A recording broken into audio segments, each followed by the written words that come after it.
Well, good morning or good afternoon if you're in the beautiful USA, and if you are like my guest in Europe, it's already early evening. And I am Bruce, aka the guy in the blue shirt, as I'm known here on LinkedIn. And as you can see, I am still on my road trip on location in sunny Long Beach. Look, the sun is baking my ear off already. So, Stephanie, are you in Malta? I assume you are today, right? Yes, I am. Okay, great. So tell us a little bit about yourself, and we were introduced through Tommy. And then we'll get chatting about our subject about messaging. That's right. So I'm Stephanie Fitani. Like Bruce said, I'm located in Malta, but my business is international, and I work with online coaches, and I basically help them get leads. I call myself a marketing coach for coaches, but I actually Right. work very specifically with search engine optimization to get content that gets you leads on automatic because I'm a big fan of the work from anywhere and work less, earn more. Tried. So yeah, always Right. trying to, it's just so great to spend time with clients when you're coaching that you want to spend most of your time doing that. So that's Yeah. kind of my whole principle behind my business. Sure. And what a great example, work anywhere from where you choose. And that's what I've been doing in the last, well, it'll be a total of 22 days. It's the 16th today. I keep losing track of time on the road. Yes, you do when you are. I That's know. right. So anyway, this is day 16. I'm about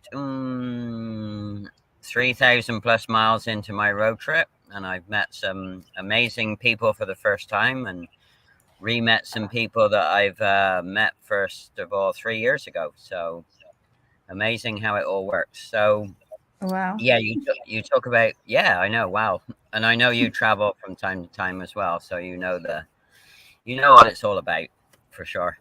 Yes, you have to travel when you live in a small place like I do because Malta is absolutely tiny.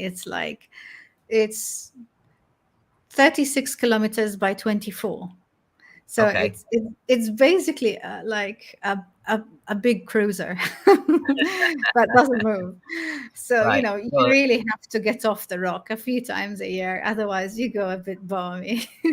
right. Okay. So for our American friends, that's about 50 miles by just under 30 miles. So Yeah, yeah, that's right. so it's not very big. And Mhm. so in terms of you said about the optimization work, and tell us a little bit about your backstory about how you got into that and why you're so passionate about being the kind of coach's coach in this arena. Yes, well, first of all, I love working with coaches because I feel that it's multiply by multiplying their impact, I'm multiplying my own. Uh huh. Because as I started off as a teacher, so I'm very much a vocational kind of person. Hmm. I used to teach children with special needs. I used to teach children with autism in the beginning of my career, and then I taught myself programming, and I worked as a programmer and a special needs teacher for uh, quite a number of years, over a decade actually, before I then set up my agency with an agency with my husband, Hmm. my now husband. He was not my husband then, actually. So yeah, so I'm very much sort of the kind of person that wants to make an impact and wants to, help other people with their lives. So when I started working in marketing, it kind of feels a little bit like a shallow industry, especially when you're working with corporates and all they want to Hmm. do is make even more money on top of the loads of money they're already making. So it starts feeling a little bit sort of empty, a little bit, unemotional.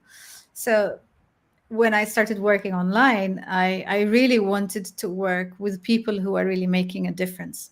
And it kind of happened for me quite quickly because, I started working with different kinds of people like consultants and coaches and Right. people who are setting up online software products, and people were setting up online businesses, different types.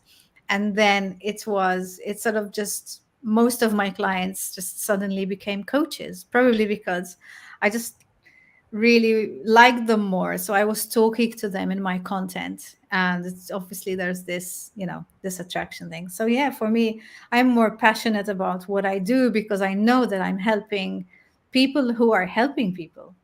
Right. And that's a big part of what drives me, definitely. Sure. Yeah, and it's a lot of people use that word impact, and Yeah. I think it gets thrown around sometimes a little ad lib, or but Yes. yeah.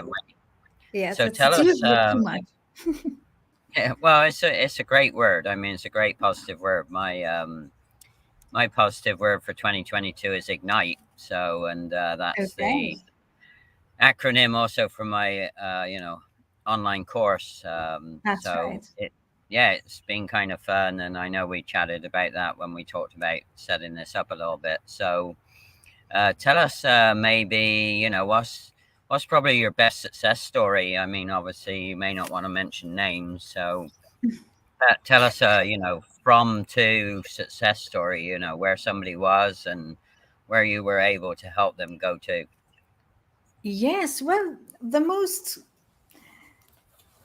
it's difficult to think of the biggest success story because it's always a matter of what's the biggest impact you've made. Right. Um, there's But people what? who obviously make a lot of money, and then there's the ones that really manage to get sort of their life in order. Uh huh. Because one of the things I come across a lot is that they're like coaches that are new to business, and what happens is that they start off with doing a lot of social media, and they come to a stage where they're burnt out because then they have clients and they have to do discovery calls as well, and suddenly they're doing 60-hour weeks, and what they thought was going to be this wonderful business where they spend time with their clients has become a nightmare to run. Right. So I would say I have helped some coaches make a lot of money, but the ones that I find more rewarding is when I actually help people go move away from the social media treadmill to actually start creating valuable content that people can find. And then you go through this wonderful sort of phase where you just have clients that come to you automatically from your website every week. So all I worry about is writing my blog post every week. And Mm-hmm. I just get, 6, 7 discovery calls every week. And all of them end up closing in the end. I would say very close to all of them. It would Right. be all of them if we had to talk indefinitely, because some people, will go away for a few months and then come back and say, I'm Right. ready now. So Sure. they don't all close on the start. But usually they're the right people because they were looking for you. Mm-hmm. Like with SEO, they were actually looking specifically for that.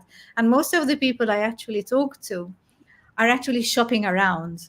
So they're talking to me and they're talking to another one or two other coaches about, Right. different ways of achieving sort of for lead generation, which is ultimately what I sell. So it's not a matter of convincing people that they have to buy. It's a matter of, are you a good match? And usually if they came through the right content, they are.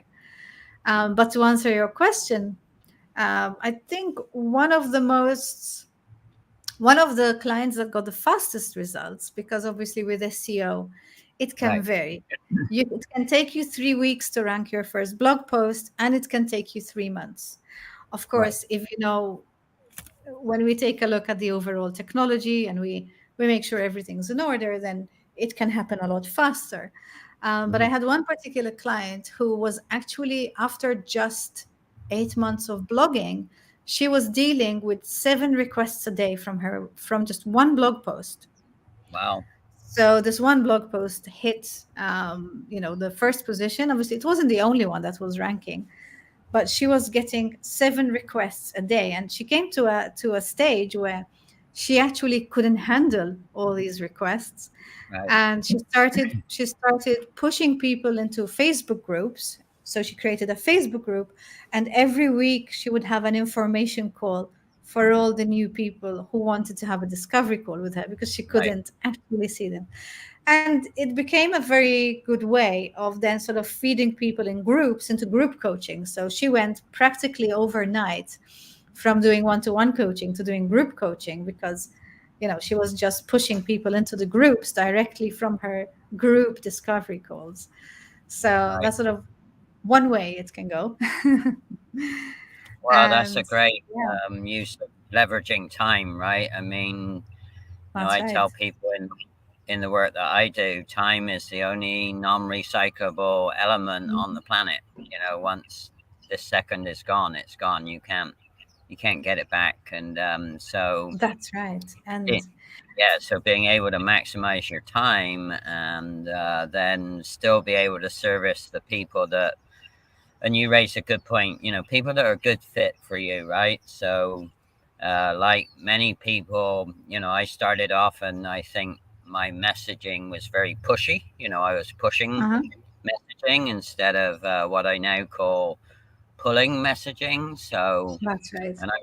and I'm sure you've seen that difference. So what is it in the language of the messaging that helps people go from being a push type mechanism for communication to writing messages that are meaningful that pull people to you? What are the top three things that you would say are very different about the messaging from push to pull? Well, I think it's all a matter of you kind of have to think of it a bit like if you were on a sales call. It's like today people don't like being sold to because they know that anytime they want, they can go to the internet and they can find anything they want to Right. buy. Yeah. So people don't want to be sold to anymore. It just feels uncomfortable. It feels like an infringement of privacy almost, like a pushing, like you said, like Yeah. pushing.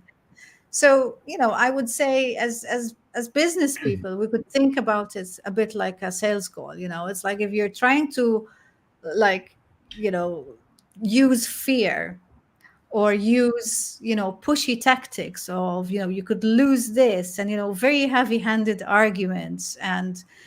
you know, and also just selling right away without even knowing if a person wants to buy or is even interested. I think that is also considered pushy. Yes. Whereas when you're attracting, when you're pulling, it's something that Seth Godin actually came up with years Mm-hmm. ago. I forget in which one of his books it was because I've read practically all of them. Um, I believe it was one of his earlier books before Purple Yeah. Cow. Right. And he mentions something called a micro conversion, which I Mm-hmm. think is the most important thing if you're marketing online, whether you are emailing your clients directly, whether you're doing messaging on social media, whether you're Mm-hmm. writing a blog post, and it's always trying to get that little permission to do something. Right. So, for instance, if I'm sending, like, I'm currently filling my mastermind, you wouldn't know that if you go to my social media because it's only for existing clients.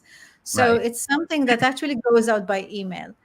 But the messaging is very simple. It's not, I'm not going to email them all the information, the sales page, the application form, the prices. I'm not just going to send them an email that's this big and says, do this, click here, buy now, It's Yeah. way more subtle than that. It's as simple as sending a line and saying, "Hey, I thought of you because I know you have done such and such, and that's exactly who this program is for. If you're Right. interested, I can send you some more information." Yeah. So, that little thing of getting permission before you send is what separates the spammer from the smart marketeer today, I think. And it's Oh, the same thing with social media, and it's the same thing if you're writing web copy. It's like, are you being heavy-handed, or are you simply having a conversation with the person and making it feel natural? I think that makes a big difference. Yeah, and it's funny. I always tell people I love LinkedIn Lives, and I've gone goosebumpy. Mhm. 'Cause there's always things that we find in common, or I find in common with my guests. And a little way back when Seth was not so well known, I actually saw him speak at a conference. I was involved with a company called Rexall Showcase International then, and Mhm. I clearly remember. Again, I don't remember the title of his publication, but I clearly remember his message around, seeking small micro permissions for the next yes. That's kind of how he That's started right. off saying it, and not pushing people away so that they automatically say no. So, yeah, Seth's an amazing guy, and he's had a astronomically successful career, but it's all in that very subtle, the fine brush strokes, right? It's like a painter, That's right? right. They put the That's big right. colors down, and then That's with their right. fine brushes, they finesse the portrait or the painting that they're making, and then That's right. so it's It's kind. like you mentioned your LinkedIn, it's like if you're live on LinkedIn, you would always look for the next little step, and you'd maybe ask people if they want to contact you by messenger, or if you have Right, something that they want to download. You don't go directly to the sale because it can be it's a little bit too much. It's a big step, right.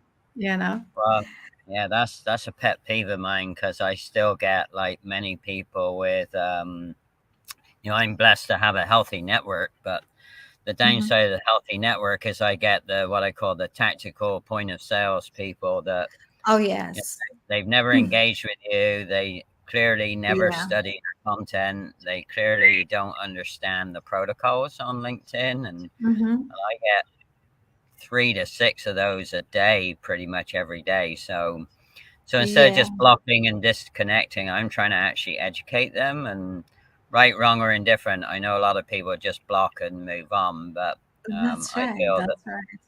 And yeah, unfortunately, there's a lot of salespeople out there sort of teaching it the percentage business sales, where yeah, if you correct, send 1,500 messages a month, you are going to get 5 clients.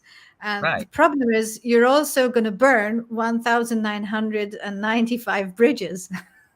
correct. You know, Yeah, as I, because all the others, I think I got the number wrong actually, it's because I right. didn't say We that. got it. But it's about, yeah, everybody who does not contact you back is a burnt bridge because they now see you as a spammer. And Right, that is, I mean, I don't think it's a very wise way of doing marketing, especially for companies that are going to be around for decades.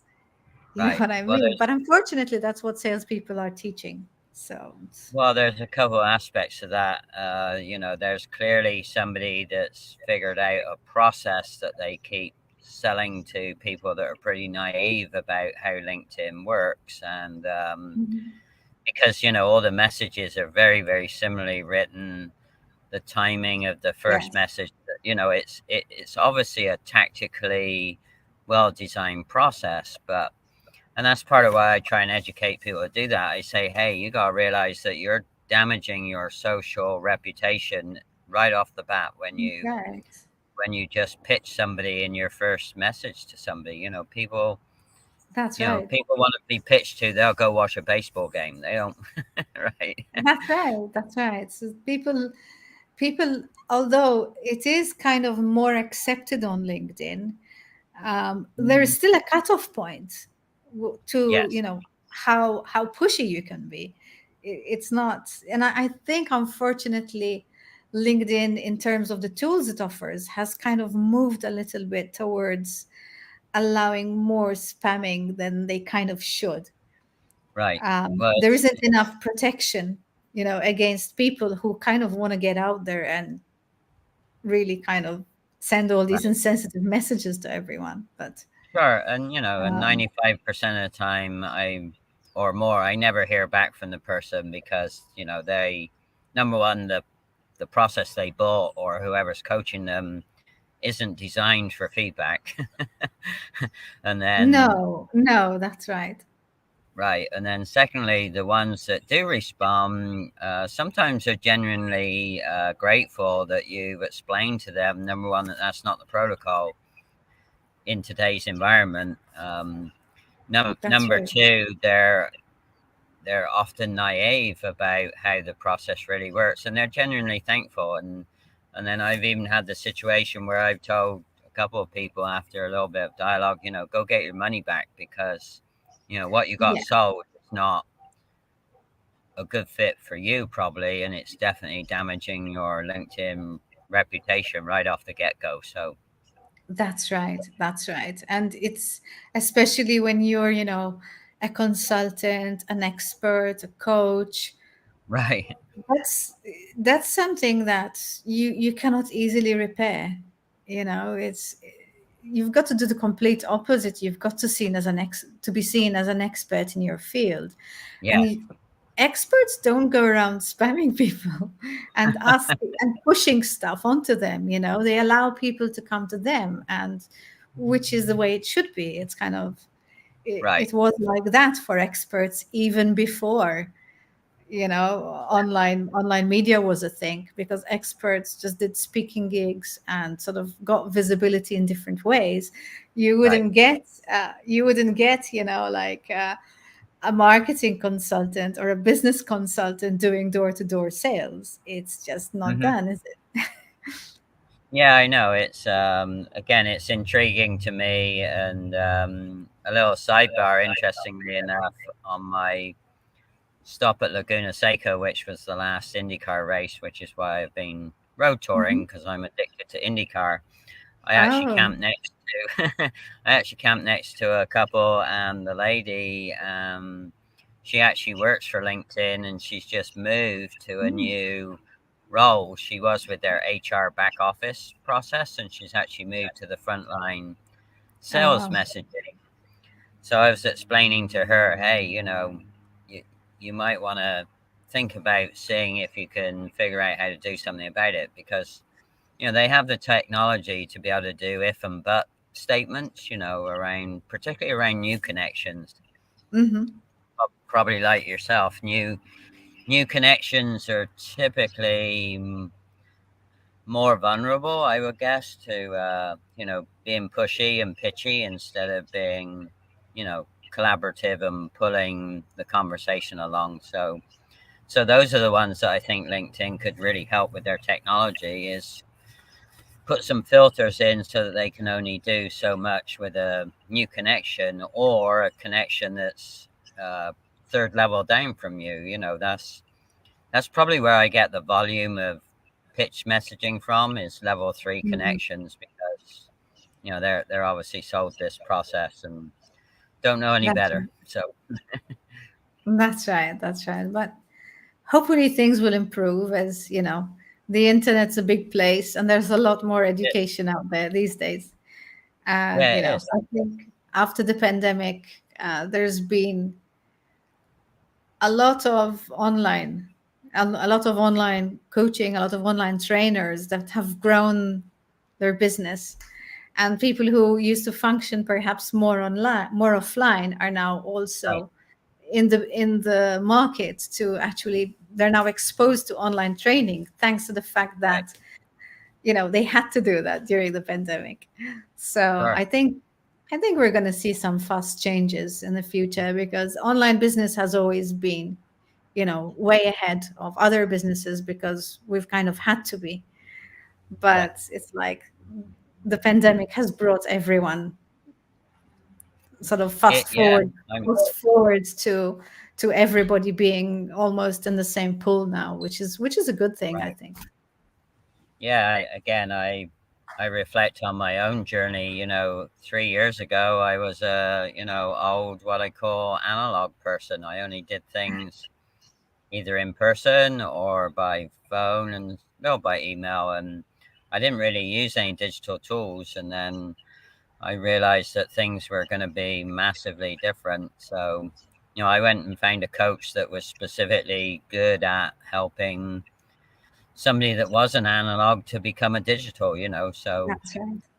and I'm so glad I did, because hey, now I'm on a 22 experiment to be a digital nomad, as well as, following my passion for IndyCars. So That's right. And that's great, and yeah, I think it's one of those things. As technology has evolved, it has become so easy yes, for people to do things that were really complex. I right. mentioned earlier, I actually, when I finished university, I was actually the only person in my year, and that was in 2001. I was the only person in my year to actually handwrite her assignments still, because we still had the option in 2001. You could Uh-huh. handwrite, or you could give in a typed assignment on a computer.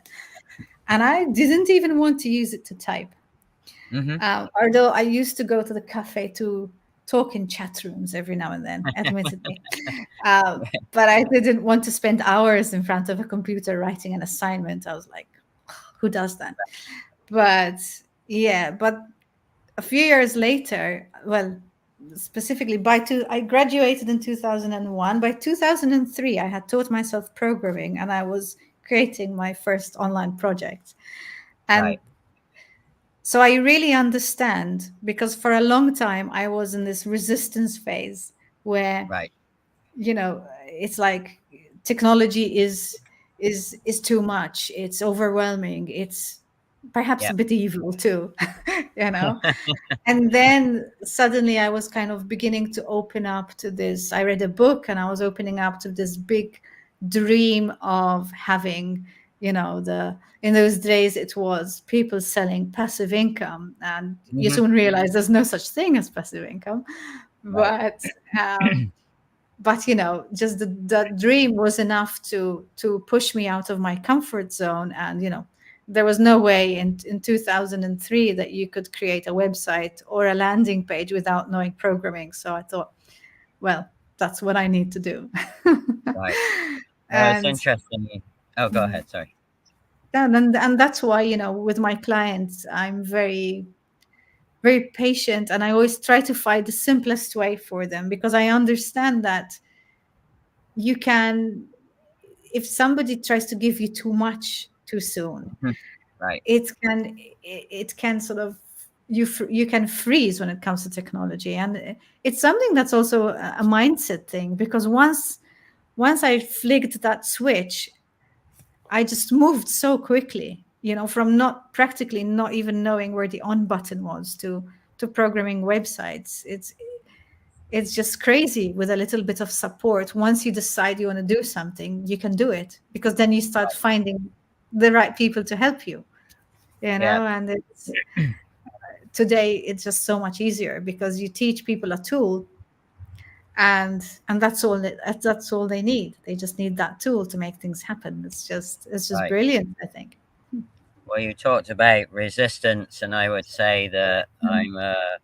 I'm a great example of that product. I was pretty resistant, but then I quickly realized that actually you can go from resistance to reinvention, and my lifestyle is completely different. I don't do a corporate job anymore. I do what I want pretty much when I want and how I want to do it. Like this, my workstation is the back of my Honda Super Sport on top That's of my right. refrigerator.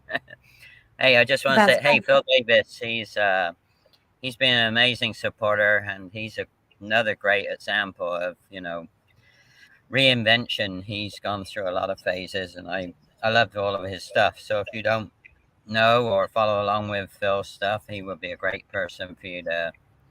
I've learned a lot from Phil. He's an amazing young leader. Mhm. So yep. Great. So what do you Excellent. have? Anyway, thanks Phil for joining. You said you were going to, and I appreciate that. He's a busy young man. So what do you have coming up? Obviously Malta is based. When do you jump off the rock, as you called it, next time? Do you know when you're gonna leave for a Well, tour? yeah, I'm probably going away for a business mastermind in November. Uh huh. And yeah, and then yeah, a couple of family holidays planned. But I've actually slowed down a lot, like before the pandemic in 2019. Uh huh. I traveled so much, I did a workshop in Switzerland, and I went to do. So I gave a workshop in Switzerland and then flew to actually take a workshop in Florence, Right. and went to London a couple of times, for different conferences. And it's like I've not quite gone back into the usual rhythm. It's like the events haven't either. Right. Um, you know, I can see that in the US, a lot of the big events are happening as usual, but in Europe, it's still a little bit sort of slow. It's like the big events I used to go to are either doing online events still, or they're doing one day events. Like everything seems to be slightly smaller, like a bit more cautious. Right. So yeah, I'm really looking forward to slowly getting back into the whole traveling thing, because Right. it's such important, I think, for us little ants who live on such a busy small little island. Because Malta is a busy place, because I mentioned the size, but I haven't mentioned the population yet. Because So there's what is it? Oh, 600,000 of us. wow. That's a lot of people. 600,000. It's Yeah. one of the most, it's definitely, I think, the most highly populated place in Europe. It's one of the most densely populated places in the world. I think it makes the top 10 or the top 6, something like that.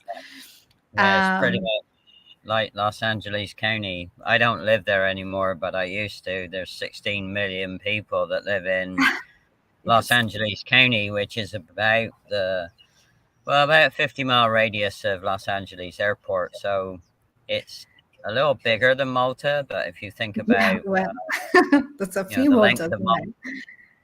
yeah, I That's know. right. That's right. Yeah, But yeah, the good thing, I suppose, about living on an island is that you can actually, jump on a boat and just sail.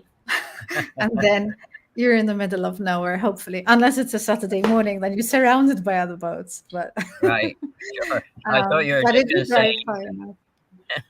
I thought you were going to say a good thing about on an island is you can just jump in the ocean anytime you want, but it's similar, right? Oh, you do jump in the ocean anytime you want. It's quite interesting to people who come from abroad, actually, because Yeah. it's like I always have all the mums I know.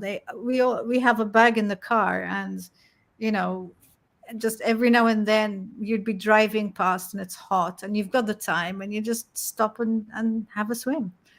Yeah, I know. Because Hey, it I understand. I've one thing I've learned about my road tour is how to live in because I have an eye camper on top of my car and the rest of my oh car's pretty full and but I have about 100 square feet in total. So living in 100 square feet is an interesting concept. So it's taken a massive amount of reprogramming of my anal brain and staying organized is probably the greatest lessons learned I've. So it's actually going to help me when I go back to my regular office with my stand-up workstations. I think I'm going to be way more organized than I have been through this experience. So you never know what you can learn. So yeah, that's right.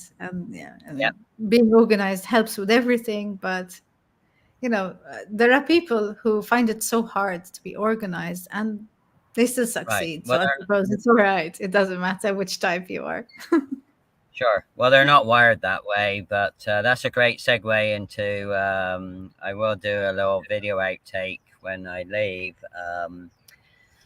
but don't go away. But it's interesting. That's the whole concept of simpler, faster, better.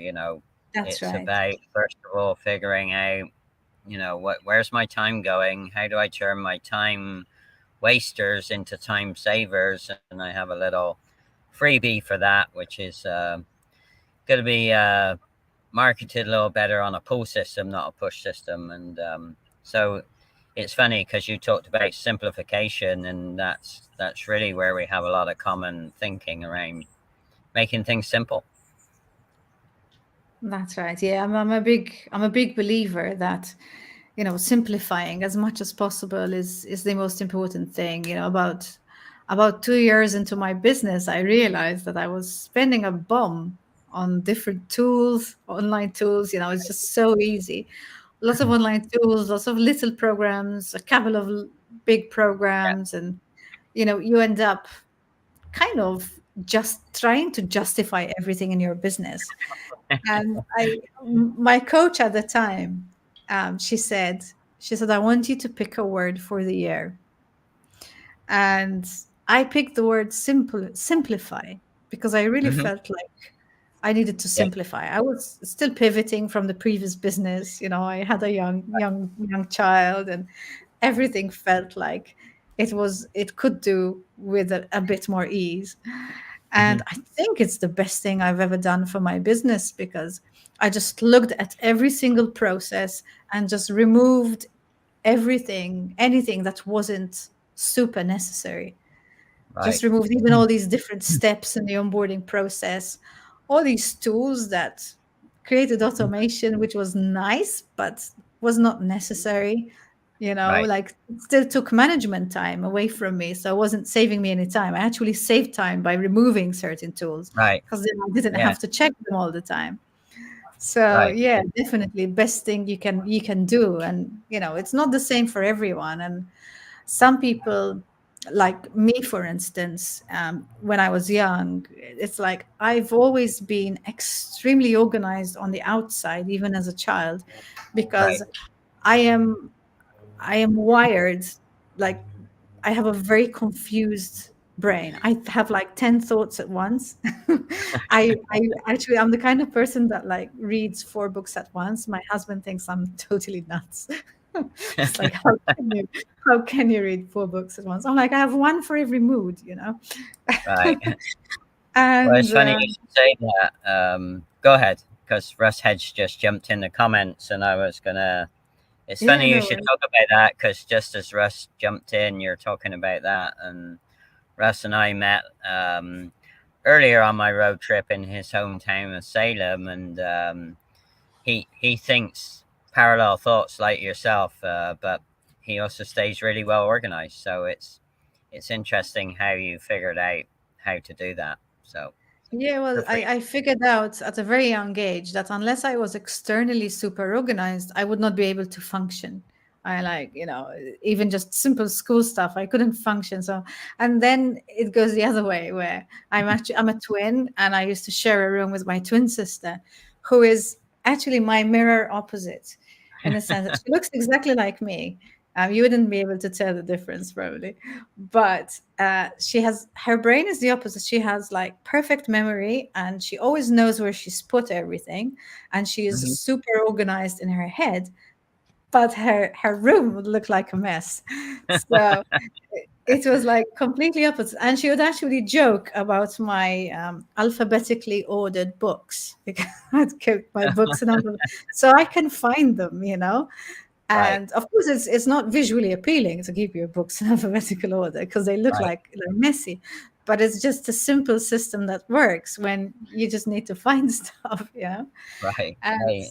if we could apply such simple things to business, I think it really works. But obviously, you can't have disorganization, even no matter how well organized you are, if you want to scale your business. Right. Because if you doesn't matter if you know where everything is, you need other people to know where everything is too. So Yeah. Yeah. Simplification, make it standard work, and you talked about your books. I actually have all my shirts color coded by color. So of course, I have a lot of blue shirts, but despite people, they always ask me, "Do you have any other color shirts?" And yes, I do, but not, I wear those when I'm not in public or at meetings or on live streams. So gotta be true to my brand in the same way that I'm working from my Honda Super Sport, which is the bright blue color for my brand as well. So that's right. That's right. All right. Excellent. So Yeah. what's the best way for people to reach out for more information about you? Well, the best way to find me is to go to stephaniefitani.com, which is my website. Okay. And yeah, and it's all there. I invite you to read my blog if you're interested, or listen to my podcast. And it's all about content marketing and lead generation, and also growing your coaching business. And there's probably some stuff in there about simplifying as well. But All um, right. I don't go deep on that subject because I'm not the expert. I've just been through it. Okay. Hey, you might know somebody that is good at that. Yes, you might know somebody whose name starts Right. with a B. Okay. Well, Good, yeah. And LinkedIn is your primary social platform, or is it Facebook? That's a very interesting question. My primary social platform is not a social platform. My primary platform is Google, actually. That's where I get my clients. I would call my podcast my platform as well as my blog. But I do distribute everything through Facebook and Instagram mostly. LinkedIn too, but not as frequently as the other platforms for sure. Although it's all automated, but so everything that's automated from my blog and my podcast will go to LinkedIn. But you don't get as many impromptu as probably Facebook does. So I occasionally launch my group programs there. So I spend a bit more time there. But I'm a very intermittent social media user. Well, perhaps in the comments for the replay, you could drop that information in, and that would give people a little bit more latitude on how they prefer to find out more and potentially connect with you and see what happens, right?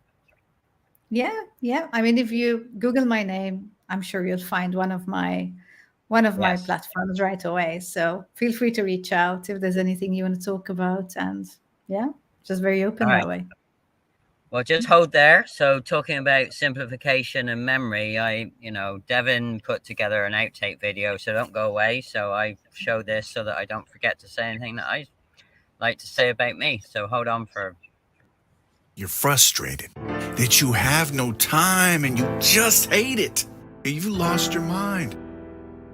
You're running around the kids and the spouse, and the business that was once your passion has got you burnt out. So, consult with Bruce, the guy in the blue shirt. He'll help you find the truth so that you can do you first. See, it's all about simpler, faster, better, so you can save massive amounts of time and money instead of longing for the day where you can finally kick your feet up. Do yourself a favor. Call up Bruce. He'll tell you about process cleanup.